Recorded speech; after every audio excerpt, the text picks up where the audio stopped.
Yes, all students, a very good evening and welcome back to Enlightened Educators. So, ಭಾಳಷ್ಟು ಡೌಟ್ಸ್ಗಳಿದೆ students ಹತ್ರ. So I thought of clearing it. Okay, so ನಾನು doubt clearing ಸೆಷನ್ಸನ್ನು ಹೀಗೆ ತೊಗೊಳ್ಳೋದು because ನಾನು ಈ ಥರ ತೊಗೊಂಡಿಲ್ಲ ಅಂತ ಹೇಳಿದ್ರೆ ನಿಮಗಳಿಗೂ ಕೂಡ ಏನಿದೆ ಅಂತ ವಿಷಯ ಅಂತ ಗೊತ್ತಾಗಲ್ಲ. ಜಸ್ಟ್ ನಾವು ಕೆಲವೊಂದನ್ನು ಕಾಮೆಂಟ್ಸಲ್ಲಿ ಹೇಳೋಕ್ಕಾಗ್ದೇ ಇರ್ಬೋದು because it becomes too lengthy ಅಲ್ಲ. ಸೊ ಹಾಗಾಗಿ ನಾವು ಈ ರೀತಿ ಒಂದಿಷ್ಟು ವಿಷಯಗಳನ್ನ ಹಂಚ್ಕೊಳ್ಳೋದ್ರಿಂದ I hope it will help many others who was having the same doubt as yes fine. Okay, so first doubt is, ma'am, if you do not apply that form, will they give 2021 scheme question paper? That's 100% proper. They'll provide 2021 scheme question paper if you don't apply that form. So ನೀವು ಆದಷ್ಟು ಬೇಗ ಆ ಫಾರ್ಮ್ನ fill out ಮಾಡಬೇಕಾಗತ್ತೆ. ಓಕೆನಾ? Yeah, I told you how to fill it out. Fine. Yeah. Now the next doubt goes like this. And ma'am, ನಾನು EPC lab exam ಬರ್ದಲ್ಲ, so fail ಮಾಡ್ತಾರಾ ಪ್ಲೀಸ್ ಹೇಳಿ. ಅದೆಲ್ಲ fail if you don't write the exams properly. So please to make sure that ನೀವು ಬರ್ದಿಲ್ಲ ಅಂತ ಹೇಳಿದ್ರೆ ಅದು ಫೇಲ್ ಅಂತನೋ ಆಬ್ಸೆಂಟ್ ಅಂತನೋ ಏನೋ ಕೊಡ್ತಾರೆ. ನನಗೆ ಅದು ಐಡಿಯಾ ಇಲ್ಲ. ಏನಂದರೆ ಆಬ್ಸೆಂಟ್ ಅಂತ ಕೊಡ್ಬೋದು, ಇಲ್ಲ ಫೇಲ್ ಅಂತಲೂ ಕೊಡ್ಬೋದು. I don't know about that. Okay, yeah, so ನಾವು ಒಂದ್ಸಲಿನೂ ಆಬ್ಸೆಂಟ್ ಆಗಿಲ್ದಿರೋ ಕಾರಣದಿಂದಾಗಿ I don't have any idea. Okay, yeah, so ಹಾಗಾಗಿ ಅದು ಮಾರ್ಕ್ಸ್ ಕಾರ್ಡಲ್ಲೂ ಮೋಸ್ಟ್ಲಿ ಎಫ್ ಅಂತಲೇ ಬರ್ಬೋದು ಬಿಕಾಸ್ ಆಬ್ಸೆಂಟ್ದು ಎಫ್ ಅಂತಲೇ ಬರೋಂಥ ಒಂದು ಚಾನ್ಸಸ್ ಇದೆ. So I don't know about that. Is task with your college only. ನಾನು ಆಬ್ಸೆಂಟ್ ಆಗಿದ್ನಲ್ಲ, ಎ ಅಂತ ಬರುತ್ತಾ ಎಫ್ ಅಂತ ಬರುತ್ತಾ ಅಂತ ನಂಗೆ ಅದರದ್ದು ಸ್ವಲ್ಪ ಐಡಿಯಾ ಇಲ್ಲ. ಓಕೆನಾ? So then you clear it out and then make sure that you clear it whenever announced. Fine. Okay, ನಾವು coming on to this, Sainath ಅವರು ಥ್ಯಾಂಕ್ ಯು ಹೇಳಿದ್ದಾರೆ. ಥ್ಯಾಂಕ್ ಯು ಸಾಯಿನಾಥ್ ಅವರು. Welcome. I am sorry for distraction. Welcome Sainath ಅವರೇ. So ನಿಮಗೆ ತುಂಬ use ಆಗಿದೆ ಅಂತ ನಾನು ಅಂದ್ಕೊಂಡಿದ್ದೀನಿ. ಓಕೆನಾ? ಆ್ಯಂಡ್ ಇವರು ಇನ್ನೊಬ್ರು ಕೇಳಿದ್ದಾರೆ, good job, thank you so much ಅಂತ. Yeah, so thank you so much Frozen ಅವರೇ. So I hope say this was of great help to you too because ಇದೇ ಥರ ಅಲ್ವಾ. ಸೊ ಇದೇ ಥರ ನಾವು ಒಂದು ಡೌಟ್ ಕ್ಲಿಯರಿಂಗ್ ಸೆಷನ್ ಒಂದು ಮುಖಾಂತರ ತೊಗೊಂಡು ಹೋದಾಗ ಎಷ್ಟೋ ಜನ ಡೌಟ್ಸ್ ಕೇಳಿರೋದಿಲ್ಲ. ಸೊ ಆ ಡೌಟ್ಸ್ ಕೇಳಿರೋದಿಲ್ಲ ಅಥವಾ ಎಷ್ಟೋ ಜನ ಸಬ್ಸ್ಕ್ರೈಬ್ ಆಗಿರಲ್ಲ ಇನ್ನು, ಆ್ಯಂಡ್ ಎಷ್ಟೋ ಜನಕ್ಕೆ ಈ ಒಂದು ಡೌಟ್ ಇರುತ್ತೆ. So that doubt will get clear ಅನ್ನೋ ಒಂದು ಕಾರಣಕ್ಕಾಗಿ I felt that this videos are helping me, right? Yeah. And now the next doubt is, ma'am, I have artificial intelligence backlog 2022 scheme. People have M1 and 6th sem, so which I must write? Okay. Yeah, ನೀವು ಕೇಳ್ತಾ ಇದ್ದೀರಾ artificial intelligence backlog ಇದೆ 2022 ಸ್ಕೀಮಲ್ಲಿ, and people have M1 and 6th sem so much. We people have ML in 6th sem so much, which I must write, and please tell me about that filling form. Is it 2 subject back? Should we fill 2 form? And if that ML exam is in next sem, should we fill that form in the next sem? C, ದಯವಿಟ್ಟು ಇದು ಇಂಗ್ಲೀಷ್ನ ಪ್ರಾಪರಾಗಿ comment ಮಾಡಿ ಅಲ್ಲ. C, ನಮಗೂ ಕೆಲವೊಂದು ಗೊತ್ತಾಗ್ತಾ ಇಲ್ಲ ಇಲ್ಲಿ. ನೀವು ವಿ ವಿಲ್ ದಟ್ ಫಾರ್ಮ್ ಅಂತ ಹಾಕ್ತೀರಾ, ಫಿಲ್ ಅಲ್ಲ. ಸೊ ಲೈಕ್ ಏನು ಗೊತ್ತಾ, ಸಿ, ನಮಗೆ ನೀವು ಏನೋ ಕ್ವಶನ್ಸ್ ಕೇಳ್ತಿದ್ರೆ ಹ್ಯಾವ್ ಪ್ರಾಬ್ಲಮ್ ಆ್ಯಂಡ್ ಅದನ್ನ ನೀವು ಕೇಳ್ತಿದ್ದೀರಾ ನನ್ನ ಹತ್ರ, ನಿಮಗೆ ಡೌಟ್ ಇದೆ, ಬಟ್ ಅದನ್ನು ನಾನು ನಿಮಗೆ ಕರೆಕ್ಟಾಗಿ ರೆಸ್ಪಾಂಡ್ ಮಾಡಬೇಕು ಅಂದರೆ English is the only way ಅಲ್ಲ. ಸೊ ಅದನ್ನಾದ್ರೂ ಪ್ರಾಪರಾಗಿ ಮಾಡಿ ಅಲ್ಲ. ಸೊ ಗೊತ್ತಾಗುತ್ತೆ ನಮಗೆ, ಇಲ್ಲಾಂದರೆ ತುಂಬಾ ಕಷ್ಟ ಆಗುತ್ತೆ. ಸಿ, ಇಲ್ಲಿ ನೋಡಿ ಎಷ್ಟು ಇದಿದೆ ಅಂತ ಹೇಳಿದ್ರೆ, ಇವರು ಬ್ಯಾಕ್ಲಾಗ್ಗೆ BSc LOG ಅಂತ ಹಾಕಿದ್ದಾರೆ. ಸೊ ಈಗ autonomous backlog, it's okay, fine. And ಇಲ್ಲಿ people have ML in 6th sem ಅಂತಂದರೆ what can I understand? See, ನಿಮ್ಮ ಸಿಚುಯೇಷನ್ ನನಗೆ ಈಗಲೂ ಗೊತ್ತಾಗ್ತಾ ಇಲ್ಲ. ಓಕೆ, ಯಾ, ಸೊ ನಿಮಗೆ ಯಾವ ಸಬ್ಜೆಕ್ಟ್ ಬ್ಯಾಕ್ಲಾಗ್ ಇದೆ ಅದು ನೀವು ಹೇಳ್ತಾ ಇಲ್ಲ. ಆರ್ಟಿಫಿಷಿಯಲ್ ಇಂಟೆಲಿಜೆನ್ಸ್ ಬ್ಯಾಕ್ಲಾಗ್ ಇದೆ ಅಂತೀರಾ. ಆರ್ಟಿಫಿಷಿಯಲ್ ಇಂಟೆಲಿಜೆನ್ಸ್ ಅನ್ನೋ ಸಬ್ಜೆಕ್ಟು ಅದು it's a kind of AI and ML is a branch ಅಲ್ವಾ, ಕರೆಕ್ಟ್ ಅಲ್ವಾ? ಬ್ರಾಂಚ್ ತಾನೇ ಅದು.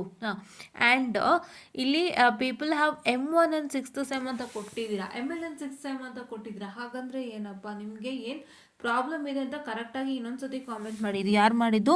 ಹರಿಣಿ ಪ್ರಭು ಅವರೇ, ದಯವಿಟ್ಟು ಇನ್ನೊಂದ್ಸಲಿ ಕಾಮೆಂಟ್ ಮಾಡಿ. ಕರೆಕ್ಟಾಗಿ ನೀವು ಇಂಗ್ಲೀಷಲ್ಲಿ ಮೆಸೇಜ್ ಮಾಡಿಲ್ಲ. So please to comment your doubt. ನಾನು ಇಲ್ಲೇ ಹಾಕ್ತೀನಿ, ಮತ್ತು ನೀವು ನನಗೆ ಕಾಮೆಂಟನ್ನು ಮಾಡಿ so that I will understand. ಪ್ರಾಪರಾಗಿ ಮಾಡಿ. ಓಕೆ, ನಾನು ನಿಮಗೆ ಖಂಡಿತ ಹೆಲ್ಪ್ ಮಾಡ್ತೀನಿ. ನೀವು ಹಾಕಿರೋ ಪ್ರಕಾರ ಇಲ್ಲಿ ನನಗೆ ಏನು ಕಾಣಿಸ್ತಾ ಇದೆ ಅಂದರೆ ನಿಮಗೆ ತುಂಬ ಜಾಸ್ತಿ ಇದೆ ಅಂತ. ಸೊ ತುಂಬ ಜಾಸ್ತಿ ಇದೆ ಅನ್ನೋ ಥರನೋ ಏನೋ ನೀವು ಇದು ಮಾಡ್ತಾ ಇದ್ದೀರಾ ಅಂತ ನನಗೆ ಅನ್ನಿಸ್ತಾ ಇದೆ. Okay, I have we have a lots of subject and ನಾನು ಯಾವುದನ್ನ ಫಸ್ಟ್ ಬರೀಬೇಕು ಅಂತ. ಓಕೆ, ಯಾವ್ದನ್ನ ಫಸ್ಟ್ ಬರಿಬೇಕು ಅನ್ನೋ ಥರ ಕೇಳ್ತಾ ಇದ್ದೀರಾ. ಸೊ ನೀವು ನಿಮ್ಮ ಕಂಫರ್ಟ್ ಝೋನನ್ನು ಪ್ಲಾನ್ ಮಾಡಿಕೊಂಡು ಸ್ಟಾರ್ಟ್ ಮಾಡಿ. Because this is computer science, I don't have any idea on computer science. So ನಾನು ENC ಹ್ಯಾಂಡಲ್ ಮಾಡೋದ್ರಿಂದ ಸೊ ನಾನು ಯಾವುದೇ ಒಂದು ಬ್ರಾಂಚಿಗಾಗಲಿ ಇದೇ ಹೇಳೋದು, if anybody is having lots of backlogs, ದಯವಿಟ್ಟು ನಿಮ್ಮ ಕಂಫರ್ಟ್ ಝೋನನ್ನು ಫಸ್ಟು ಟೆಸ್ಟ್ ಮಾಡ್ಕೊಳ್ಳಿ. Test your comfort zone, look at your comfort zone and C through that ನಿಮಗೆ ಹೇಗೆ ಫೀಲ್ ಆಗ್ತಾ ಇದೆ ಸಬ್ಜೆಕ್ಟ್ಸು, ಅದ್ರ ಪ್ರಕಾರ ಟೇಕ್ ಯರ್ ಎಕ್ಸಾಮ್ಸ್.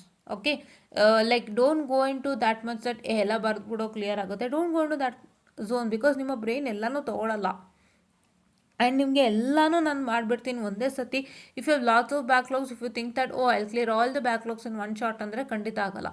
ಒನ್ ಶಾಟಲ್ಲಿ ಕ್ಲಿಯರ್ ಮಾಡೋಕ್ಕೆ ಸೊ ನಿಮ್ಮ ಎಕ್ಸಾಮ್ಸ್ಗಳು ಬ್ಯಾಕ್ ಟು ಬ್ಯಾಕ್ ಬೀಳತ್ತೆ. ಕರೆಕ್ಟ್ ಅಲ್ವಾ? And your brain has to store all the subjects. ಅದು ತುಂಬ ಕಷ್ಟ ಇದೆ. I have experience this personally, ಆಯಿತಾ? ಸೊ ನಿಮಗೆ ಆ ಥರ ಬ್ಯಾಕ್ಲಾಗ್ಸ್ ಅಂತ ಪ್ರಾಬ್ಲಮ್ ಬಂದಾಗ ನಾನು ಎಲ್ಲನೂ ಒಂದೇ ಸತಿ ಮುಗಿಸ್ಕೋತೀನಿ, ಮುಗ್ದೋಗ್ಲಿ, ನೆಕ್ಸ್ಟ್ ಟೈಮ್ಗೆ ಹೋಗ್ಬೋದಲ್ಲ, ಈ ಥರ ಥಿಂಕಿಂಗ್ ಬರುತ್ತಲ್ವಾ, ಅದು ತುಂಬ ಕಷ್ಟ ಇದೆ.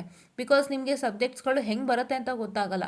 ಬ್ಯಾಕ್ ಟು ಬ್ಯಾಕ್ ಬರುತ್ತೋ ಇಲ್ಲ, ಇದೆಲ್ಲರಿಗೂ ಅಪ್ಲೈ ಆಗುತ್ತೆ. ಸೊ ಇವರ ಡೌಟು ಆ ಥರ ಇದೆ ಅಂತ ಅಂದ್ಕೊಂಡು ನಾನು ರಿಪ್ಲೈ ಮಾಡ್ತಾ ಇದ್ದೀನಿ.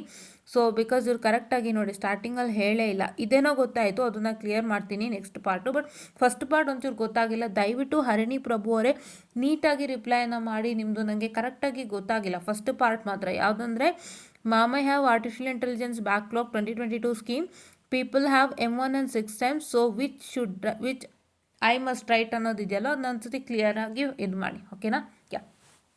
ಓಕೆ, ಸೊ ನಾನೇನು ಹೇಳೋಕೆ ಹೊರಟಿದ್ದೆ, I will come back to the topic. So ನಾನೇನು ಹೇಳೋಕೆ ಹೊರಟಿದ್ದೆ ಅಂತಂದರೆ, ನಿಮಗೆ ಎಷ್ಟು ನಂಬರ್ ಆಫ್ ಸಬ್ಜೆಕ್ಟ್ಸ್ ಇಲ್ಲಿ ಎಲ್ಲನೂ ಒಂದೇ ಶಾರ್ಟಲ್ಲಿ ಕ್ಲಿಯರ್ ಮಾಡ್ತೀನಿ ಅನ್ನೋದನ್ನ ಮೈಂಡ್ ಸೆಟನ್ನು ಇಟ್ಕೊಳ್ಳೋಕೆ ಹೋಗಬೇಡಿ. ಡಿವೈಡ್ ಯರ್ ಸಬ್ಜೆಕ್ಟ್ಸ್ ಫಸ್ಟ್. ಡಿವೈಡ್ ಮಾಡಿಕೊಂಡು ಇವಾಗ ನೀವು ನಿಮಗೆ ಒಂದಿಷ್ಟು ಬ್ಯಾಕ್ಲಾಗ್ಸ್ ಇದೆ ಅಂತ ಇಟ್ಕೊಳ್ಳಿ. ಸೊ ನೀವು ಯಾವುದೋ ನೆಕ್ಸ್ಟ್ ಟೈಮ್ ಎಕ್ಸಾಮ್ ಬರೆಯೋಕ್ಕೆ ಹೋಗ್ತೀರಾ, ಆವಾಗ ನೀವು ಫಸ್ಟು ಚೆಕ್ ಮಾಡ್ಕೊಳ್ಳಿ, ನನಗೆ ಈ ಸೆಮ್ಮಲ್ಲಿ ಯಾವ್ಯಾವ ಸಬ್ಜೆಕ್ಟ್ಸ್ ಇದೆ, ಕರೆಂಟ್ ಸೆಮ್ಮಲ್ಲಿ which subjects you having and how was the subject. Current ಸೆಮ್ಮಲ್ಲಿರೋಂಥ ಸಬ್ಜೆಕ್ಟ್ಸು ನಮಗೆ ಹೇಗೆ ಅನ್ನಿಸ್ತಾ ಇದೆ, ಹೌ ವಿ ಆರ್ ಫೀಲಿಂಗ್ ಅಂತ. ಆಫ್ಟರ್ ದಟ್ ನೀವೇನು ಮಾಡಿ, ಟೇಕ್ ಓಲ್ಡ್ ಸಬ್ಜೆಕ್ಟ್ಸ್ ತೊಗೊಂಡು ನೀವು ಅದನ್ನ ಪ್ರಿಯಾರಿಟೈಸ್ ಮಾಡಿ. ಈಗ ನನಗಿರೋ ಸಬ್ಜೆಕ್ಟ್ಸ್ಗೆ ನನಗೆ ಹೇಗೆ ಫೀಲ್ ಆಗ್ತಾಯಿದೆ, ಅದಕ್ಕೆ ತಕ್ಕಂಗೆ ನಾನು ಓಲ್ಡ್ ಸಬ್ಜೆಕ್ಟ್ಸಲ್ಲಿ ಯಾವ್ದು ಸೆಲೆಕ್ಟ್ ಮಾಡ್ಕೋಬೇಕು ಅಂತ ಯೋಚನೆ ಮಾಡಿ ಅದನ್ನು ತೊಗೊಂಡು ನೀವು ಆದಷ್ಟು ಕ್ಲಿಯರ್ ಮಾಡಲಿಕ್ಕೆ ಟ್ರೈ ಮಾಡಿ. ಓಕೆನಾ? ತುಂಬ ಜನ ಹೇಳ್ತಾರೆ ಎಲ್ಲನೂ ಬರೀರಿ, ಯಾಕೆಂದರೆ ಕೆಲವೊಂದ್ಸಲಿ ಕ್ವಶನ್ ಪೇಪರ್ ಈಸಿ ಬರ್ಬೋದು, ಕೆಲವೊಂದು ಸತಿ ನೀವು ಏನು ಬರ್ದಿಲ್ಲ ಅಂದರೂ ಸುಮ್ಮನೆ ಏನೋ ಬರ್ದಿದ್ರು ಮಾರ್ಕ್ಸ್ ಕೊಡ್ತಾರೆ. ಈ ಥರ ಎಲ್ಲ ತುಂಬ ಜನ ಹೇಳ್ಬೋದು. ಬಟ್ ಏನಾಗುತ್ತೆ ಗೊತ್ತಾ, this will not happen for everybody. Because ನನಗೆ ತುಂಬ ಜನ ಹೇಳ್ತಾರೆ, ಇದು ನಮ್ಮ ಕಷ್ಟಪಟ್ಟು ಬರ್ದಿದ್ದು ಪಾಸ್ ಆಗಿಲ್ಲ ಮ್ಯಾಮ್ ಅಂತ. ಸೊ ಇದು ಎಲ್ಲರಿಗೂ ಆಗಲ್ಲ. ಸೊ ಹಾಗಾಗಿ ಫಸ್ಟು ನಿಮ್ಮ ಕರೆಂಟ್ ಸೆಮಿಸ್ಟರ್ ಚೆಕ್ ಮಾಡಿ, ಕರೆಂಟ್ ಸೆಮಿಸ್ಟ್ರಲ್ಲಿ ಹೇಗಿದೆ ನೋಡಿಕೊಂಡು ಅದಕ್ಕೆ ತಕ್ಕಂಗೆ ನೀವು ಓಲ್ಡ್ ಸಬ್ಜೆಕ್ಟ್ಸನ್ನು ತೊಗೊಳ್ಳಿ. ಬಟ್ ಆದಷ್ಟು ಬೇಗ ಕ್ಲಿಯರ್ ಮಾಡೋಕ್ಕೆ ಟ್ರೈ ಮಾಡಿ. ಓಕೆ, ಆದಷ್ಟು ಬೇಗ ಕ್ಲಿಯರ್ ಮಾಡೋಕ್ಕೆ ಟ್ರೈ ಮಾಡಿ. ಇವಾಗ ಅದಕ್ಕೆ ನಿಮಗೆ ನೋಡಿ ಮೇಕಪ್ ಎಕ್ಸಾಮ್ ಬಂತು, ಮೇಕಪ್ ಎಕ್ಸಾಮ್ ಆಗ್ತಿದ್ದಂಗೆ ನಾರ್ಮಲ್ ಎಕ್ಸಾಮ್ ಕೂಡ ಬರ್ತಾ ಇದೆ. ನಾರ್ಮಲ್ ಎಕ್ಸಾಮಲ್ಲಿ 4th ಸೆಮ್ದು ಕೂಡ ಟೈಮ್ ಟೇಬಲನ್ನು ಕೊಟ್ಟಿದ್ದಾರೆ. ಸೊ 3rd ಸೆಮ್ದು ಕೂಡ ಟೈಮ್ ಟೇಬಲ್ ಇದೆ. ಸೊ ಒಂದ್ಸರಿ ನೀವು ಕ್ಲಾರಿಫೈ ಮಾಡ್ಕೊಳ್ಳಿ. ಈಗ ನೀವು ಯಾರು 3rd and 4th sem backlog ಇರೋರು, ಯಾರು ಮೇಕಪ್ ಬರೆಯೋಕ್ಕಾಗಿಲ್ಲ, ಅವರು ಇದನ್ನು ಅಟೆಂಡ್ ಮಾಡ್ಬೋದಾ ಅಂತ ಒಂದ್ಸಲಿ ಕೇಳ್ಕೊಳ್ಳಿ. ಓಕೆನಾ? I will also get it confirmed soon, but ನೀವು ಒಂದ್ಸತಿ ಕೇಳ್ಕೊಳ್ಳಿ. ಓಕೆನಾ? ಮೋಸ್ಟ್ ಪ್ರಾಬಬ್ಲಿ ನೀವು ಕೂಡ ಬರೆಯಬಹುದು ಅಂತ ಕಾಣುತ್ತೆ. ಮೋಸ್ಟ್ ಪ್ರಾಬಬ್ಲಿ ನೀವು ಕೂಡ ಬರಿಬೋದು ಅಂತ ಕಾಣುತ್ತೆ. ನೋಡೋಣ, ಎಕ್ಸಾಮ್ಗೆ ಅಪ್ಲೈ ಮಾಡೋದಕ್ಕೆ ಬರುತ್ತಲ್ವ, ಆವಾಗ ಏನು ಸ್ಟೇಟಸ್ ಅಂತ ನೋಡ್ಕೊಳ್ಳೋಣ. ಓಕೆನಾ? So this is what is all. And ಇಲ್ಲಿ ಇನ್ನೊಂದು ಕೇಳಿದ್ದಾರೆ ಅವರು, ಫಾರ್ಮ್ ಫಿಲ್ಲಿಂಗ್ ಬಗ್ಗೆ ಹೇಳಿ ಮ್ಯಾಮ್, 2 ಫಾರ್ಮ್ ಫಿಲಪ್ ಮಾಡಬೇಕಾ ಅಥವಾ 1 ಅಂತ. ಅಲ್ಲೇನಾಗುತ್ತೆ ಅಂದರೆ ಸ್ಪೇಸ್ ಸ್ವಲ್ಪ ಕಮ್ಮಿ ಇರೋದ್ರಿಂದ ಮೋಸ್ಟ್ಲಿ 2 ಫಾರ್ಮ್ ಫಿಲಪ್ ಮಾಡಬೇಕು ಅನ್ಸುತ್ತೆ. ಒಂದೊಂದು ಸಬ್ಜೆಕ್ಟಿಗೆ ಒಂದೊಂದು ಫಿಲಪ್ ಮಾಡಬೇಕು ಅನ್ಸುತ್ತೆ. ಇದು ನಿಮ್ಮ ಟೀಚರ್ ಹತ್ರ ಕೇಳಿ ಹೇಗೆ ಫಿಲ್ ಮಾಡಬೇಕು ma'am, I have more than 2 subjects, so ಅದಕ್ಕೆ ನಾನು 3-4 ಫಾರ್ಮ್ ಫಿಲಪ್ ಮಾಡಬೇಕಾ ಅಂತ ಕೇಳಿ. ಬಿಕಾಸ್ ಅಲ್ಲಿ ಇರೋದೇ ಒಂದು ಸಬ್ಜೆಕ್ಟಿಗೆ ಮಾತ್ರ ಅಲ್ಲಿ ಬರೆಯೋಕ್ಕೆ ಅವಕಾಶ ಇರೋವಂಥದ್ದು, ಸೊ ಬೇರೆ ಯಾವುದಕ್ಕೂ ಇಲ್ಲ. ಸೊ ಹಾಗಾಗಿ ನೀವು ಒಂದು ಸತಿ ಕೇಳಿಕೊಂಡು please to make sure that, I hope ನನ್ನ ಪ್ರಕಾರ, ಬಿಕಾಸ್ ಅಲ್ಲಿ ಸ್ಪೇಸ್ ಕಮ್ಮಿ ಇದೆ, ನೀವೆಲ್ಲ ಸಬ್ಜೆಕ್ಟ್ ನೇಮ್ ಮತ್ತು ಕೋಡ್ ಬರೆಯೋದಕ್ಕೆಲ್ಲ ಆಗಲ್ಲ. ಸೊ ಹಾಗಾಗಿ ಮೋಸ್ಟ್ ಇದು ಒಂದೊಂದು ಸಬ್ಜೆಕ್ಟ್ಗೆ ಒಂದೊಂದು ಫಾರ್ಮ್ ಅಂತ ಕಾಣುತ್ತೆ. ಒಂದ್ಸತಿ ನೀವು ಕೇಳಿಕೊಂಡು ನೀವು ಮುಂದುವರಿರಿ, ಆಯಿತಾ? ಅದೊಂದು ಕ್ಲಿಯರ್ ಮಾಡಿ ನನಗೆ. ಸೊ ನಾನು ನಿಮಗೆ ಖಂಡಿತ ಹೆಲ್ಪ್ ಔಟನ್ನು ಮಾಡ್ತೀನಿ. ಆ್ಯಂಡ್ ನನಗೆ ಹೀಗೆ ಒಬ್ಬರು ಮಹೇಶ್ ಅಂತ ಹೇಳಿ ಮೇಲ್ ಮಾಡಿದ್ರು ಕೂಡ, ಮ್ಯಾಮ್ ಟ್ಯೂಷನ್ಸ್ ತೊಗೊಳ್ತೀರಾ BCS 302ಗೆ ಮೈಕ್ರೋ ಕಂಟ್ರೋಲರ್ಗೆ ಸ್ವಲ್ಪ ಪಾಸಿಂಗಿಗೆ ಅಂತ. ಮಹೇಶ್ ಅವರೇ, ಏನಾಗುತ್ತೆ ಅಂದರೆ this will be A problem. ಇದು ಏನಾಗುತ್ತೆ ಅಂದರೆ ನಮಗೆ ಸಬ್ಜೆಕ್ಟ್ಸ್ಗಳ ಐಡಿಯಾ ಇಲ್ಲ, ಕಂಪ್ಯೂಟರ್ ಸೈನ್ಸ್ದು ಐಡಿಯಾ ಇಲ್ಲ ನನಗೆ. ENCನಲ್ಲೂ ಮೈಕ್ರೋ ಕಂಟ್ರೋಲರ್ ಇದೆ, but that micro controller and this CS micro controller same ಏನೋ ನನಗೆ ಗೊತ್ತಿಲ್ಲ. ಸೊ ಹಾಗಾಗಿ ಟ್ಯೂಷನ್ಸ್ ಬಗ್ಗೆ ಕೇಳೋರಿಗೆ ನಾವು ಒಂದೇ ಹೇಳೋದು, ಸೊ ಈಗ ಸದ್ಯಕ್ಕೆ ನಾನು ಯಾವುದೇ ಥರದ ಟ್ಯೂಟೋರಿಯಲ್ಸ್ ತೊಗೊಳ್ಳೋದಿಲ್ಲ, ಇಲ್ಲೇ ನಾನು ಯೂಟ್ಯೂಬಲ್ಲೇ ಮಾಡ್ಕೊಂಡು ಹೋಗ್ತೀನಿ. ನೋಡೋಣ in future if possible I start with tutorials. ಈಗಲ್ಲ, ಇನ್ ಫ್ಯೂಚರ್ ಅದಕ್ಕಿನ್ನ ಟೈಮ್ ಇದೆ, ನಾನು ಆ ಸಮಯ ಬಂದಾಗ ಖಂಡಿತ ಅನೌನ್ಸ್ ಮಾಡ್ತೀನಿ. ಬಟ್ ಈಗ ಸದ್ಯಕ್ಕೆ ನೀವು ನನ್ನ ಲೆಕ್ಚರ್ ಸೀರೀಸನ್ನೇ ನೋಡ್ತಾ ಬನ್ನಿ. ನಾಳೆಯಿಂದ ಕಂಟಿನ್ಯೂಸ್ ಆಗಿ ಲೆಕ್ಚರ್ ಸೀರೀಸ್ ಮಾಡೋಣ.